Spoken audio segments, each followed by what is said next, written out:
Hi friends, Todd Chipman here, Dean of Graduate Studies, Associate Professor of Biblical Studies at Midwestern Baptist Theological Seminary.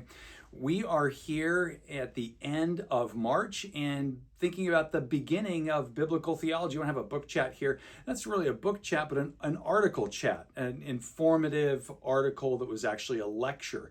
In 1787, Johann Gabler in Germany, he's just taken a post to teach theology, and in his inaugural address, he sets out the distinction between biblical and systematic theology and the unique methodologies and goals of each.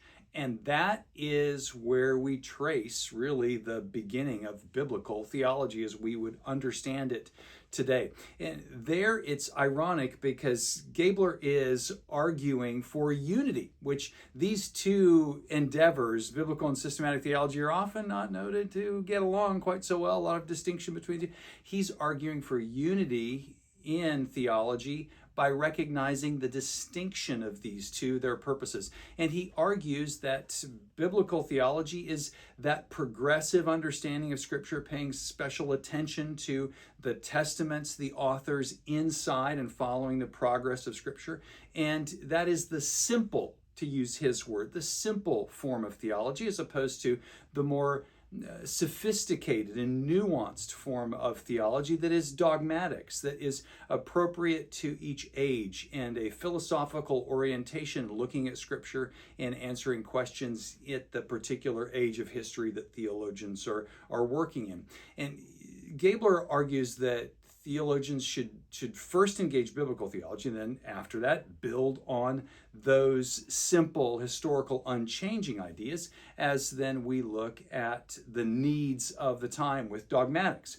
These are his terms. That's how he describes the task. And he argues that first, biblical theologians should help systematicians by looking at the texts they are using to build their doctrines and see if those are really the texts that deal with the doctrine. So we have the right text with the right doctrine.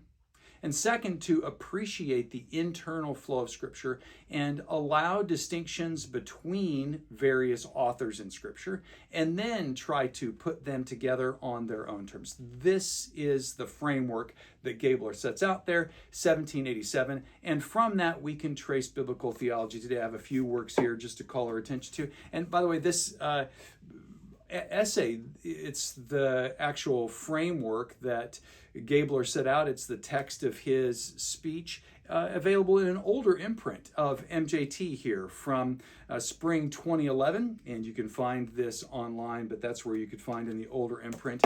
But thinking even of Gerhardus Voss, 1948, his volume here, he touches on Gabler and these kinds of methodologies from exegesis to biblical theology to systematic theology. And Voss takes Gabler, and you can see the progress in time. And other works that come to mind, Jason DeRoshi and others editing here, 40 Questions in Biblical Theology. You can see points of contact from Gabler early on and what he says all the way to DeRoshi. I tried to develop some of those same principles, more specifically Old Testament as New Testament, in my book, Scripture Storyline, with a Bible reading calendar sort of flow in that. So many works could call to our attention. The excellent volume, New Dictionary in Biblical Theology, and very helpful articles here. But in all of these, you see Gabler's framework set out. Right text, right doctrine, and following the historical progress and allowing that to guide our thinking about theology. For more book chats, go to biblicalstudies.com. For more information on biblical theology degrees and courses, go to mbts.edu. See you again next time.